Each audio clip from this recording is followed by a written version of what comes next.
Chapter 11 A Midsummer's Night Dream Part 1 Learning Objectives 1. Shakespeare portrays romantic love as the blind, irrational, often beautiful force that can be both cruel and forgiving.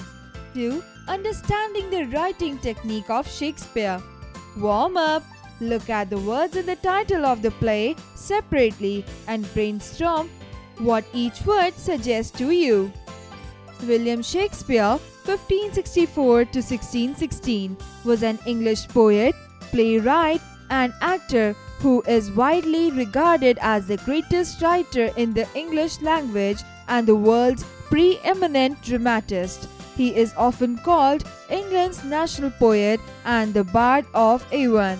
His works, including collaborations, consist of approximately 38 plays, 154 sonnets, 2 long narrative poems, and a few other verses. His plays have been translated into every major language and are performed more often than those of any other playwright. 445 BC, Athens, a famous port city in an ancient times, had a cruel law in existence. This law permitted fathers to force their daughters to marry men chosen by them. If the daughter refused to obey her father on his choice of her husband, the father was allowed to have his daughter put to death for disobedience. However, this law was in existence only in this particular city of Athens. But fathers are loving dads. Normally, they do not want to put their daughters to death, and so this law was ignored and used perhaps only to threaten the young ladies of dire consequences and bring them into submission to their wishes. Characters in the play: Oberon, King of Fairies; Titania, Queen of Fairies; Hugus, an old man living in Athens; the Zeus, Duke of Athens; Hermia, daughter of Hugus; Demetrius, a young man of a noble Athenian family; Helena, Hermia's friend; Lysander, young Athenian; Puck, Oberon's helper and chief favorite fairy; Bottom, Pea Blossom; Cobweb, Weaver; Moth and Mustard, Seed, Fairies. Scene 1. Hugus: Sir, I want the law to be brought into force against my beautiful daughter Hermia, who refuses to bow to my wishes because she is in love with Lysander, a young Athenian. She has therefore refused to marry Demetrius, a young man of a noble Athenian family. Hermia: Helena, my good friend, loves Demetrius to distraction. How can I marry my best friend's love? The Zeus: Young lady, I have no power to change this ancient cruel law, but I can give you 4 days to consider your father's will for the betterment of your future. If you should at the end of 4 days still refuse to obey your old father, then you will have to be put to death, much against my desire to see you destroy your own beautiful self by your own decision to refuse to obey your father. Scene 2. Quickly, Hermia made haste to meet Lysander, her lover. Hermia: Oh Lysander, because of this cruel law being invoked against me by my father, I have to give you up and marry Demetrius. If I want to live, what shall I do? Oh, my love, my life, how can I escape this cruel law and continue to live with you, the one I love? Lysander: Hermia, my beautiful love, do not distress yourself so much. See, I have an aunt living in this city, which is some 10 miles distance from here. If we go to that city, we can get married over there instead of here.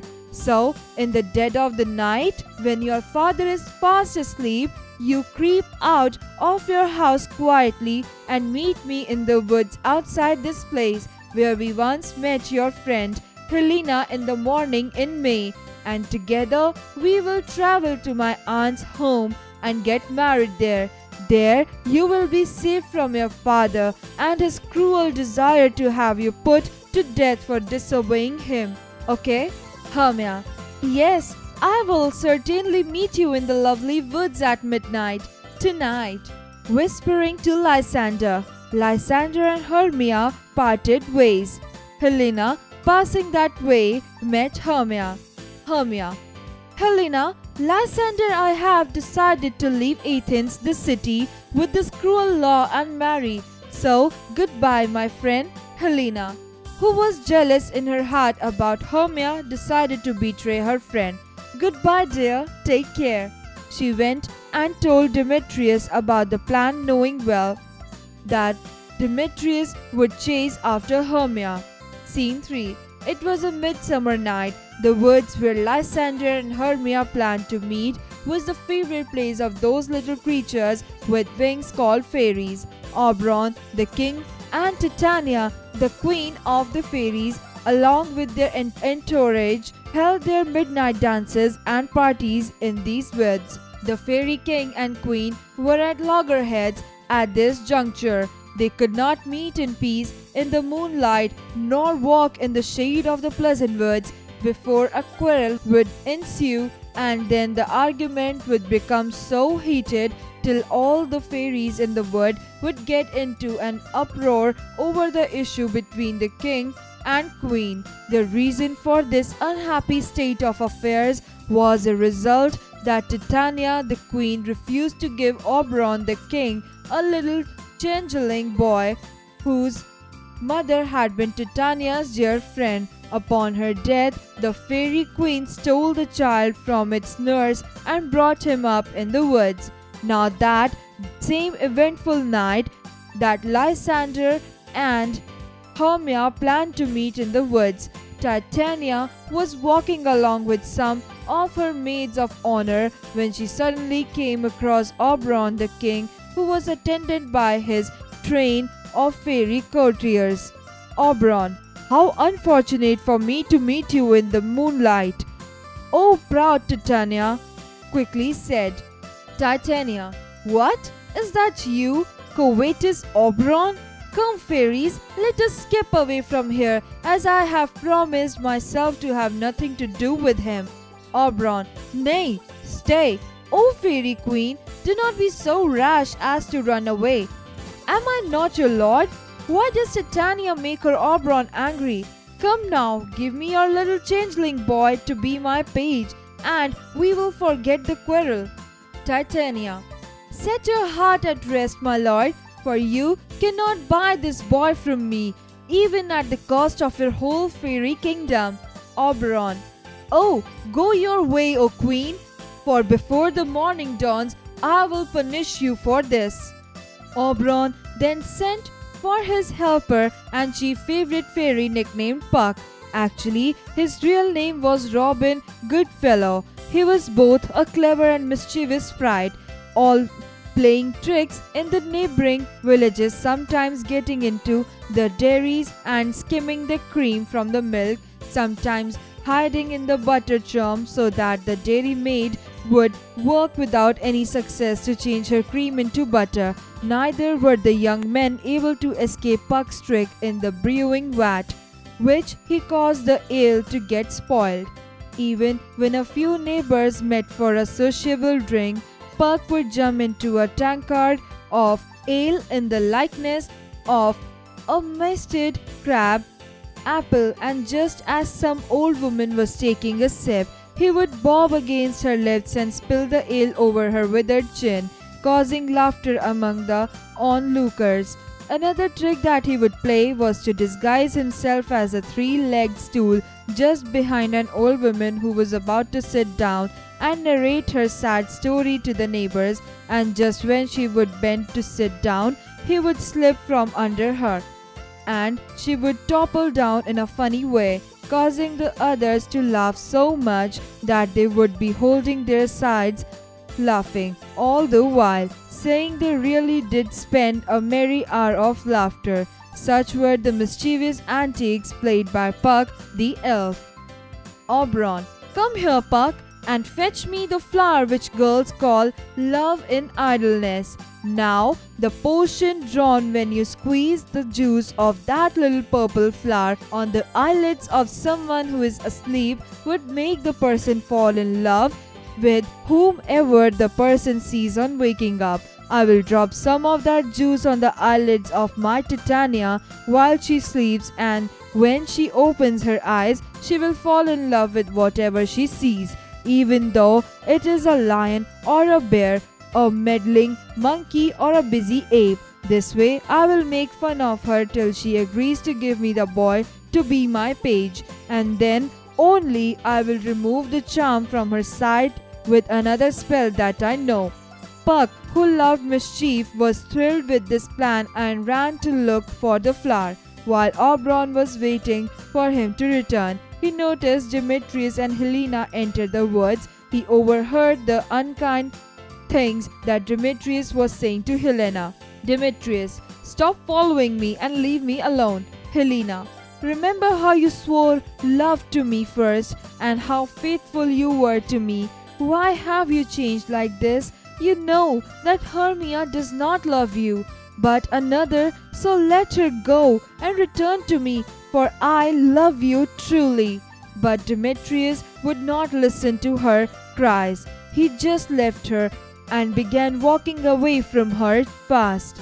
Demetrius, I'll leave you, Helena, to the mercy of the wild beast.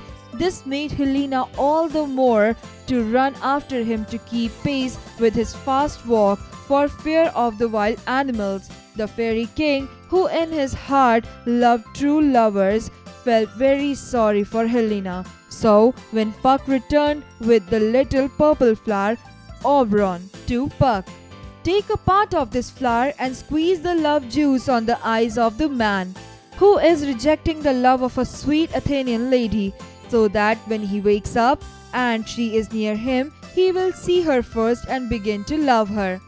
Puck promised to manage this matter skillfully.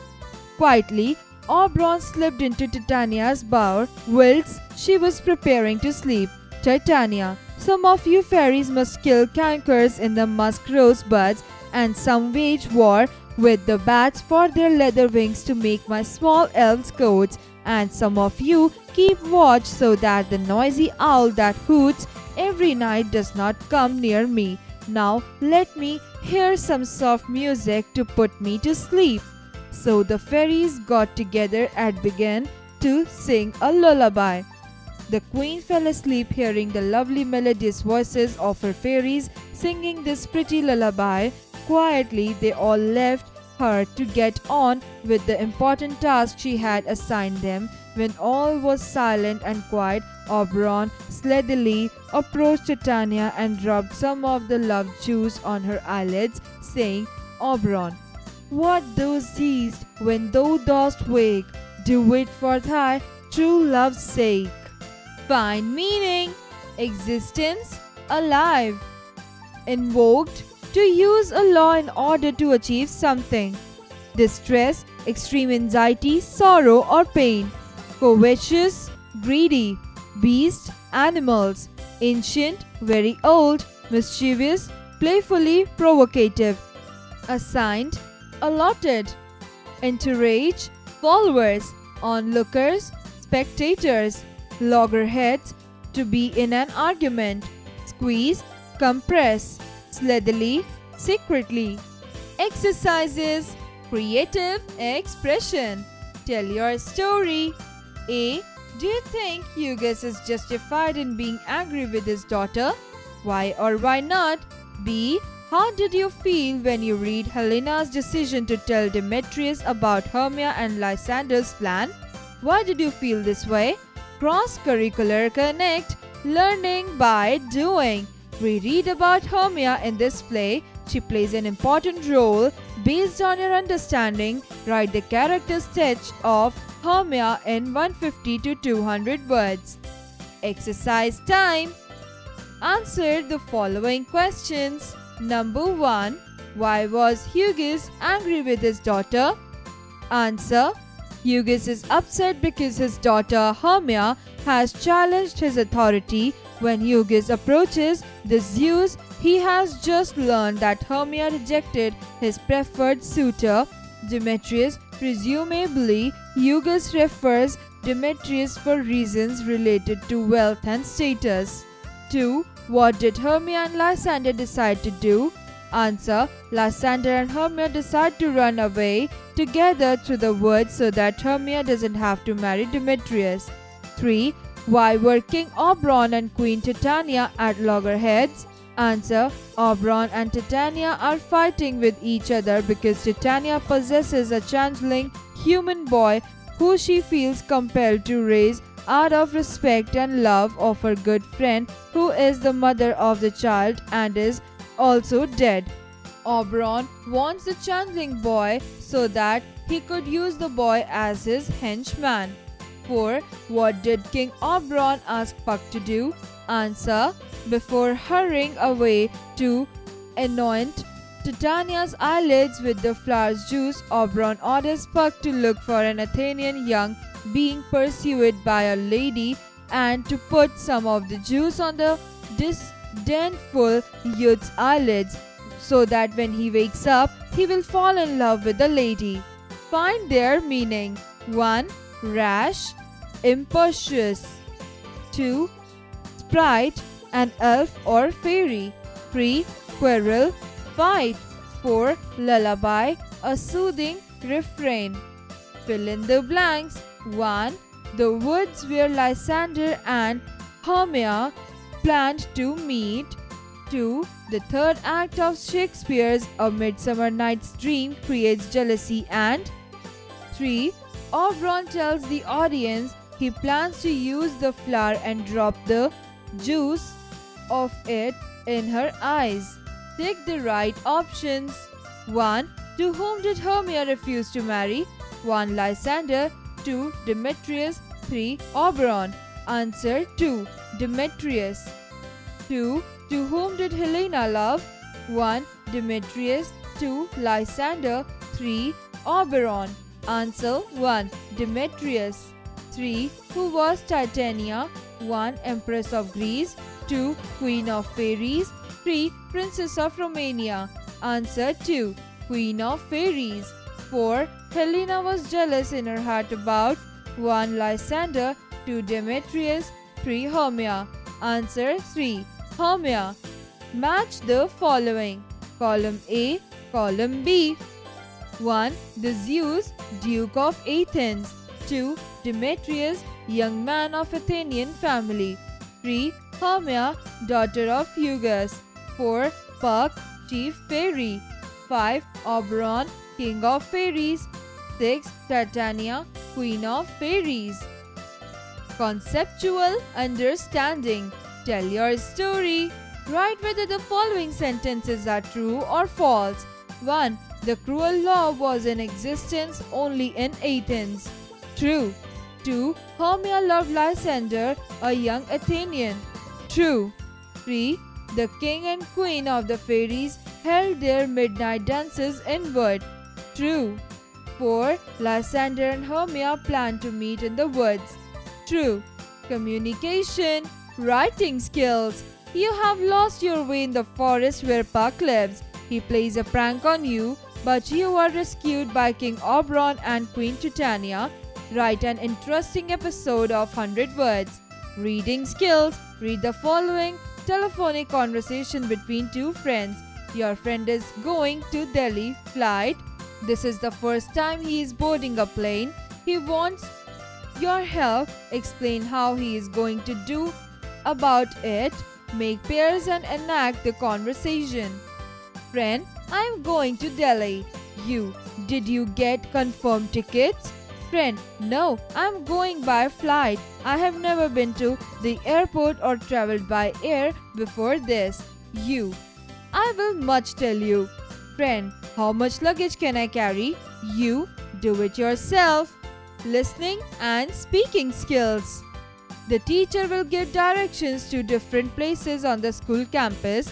Children must carefully do the instruction and share the name of the places.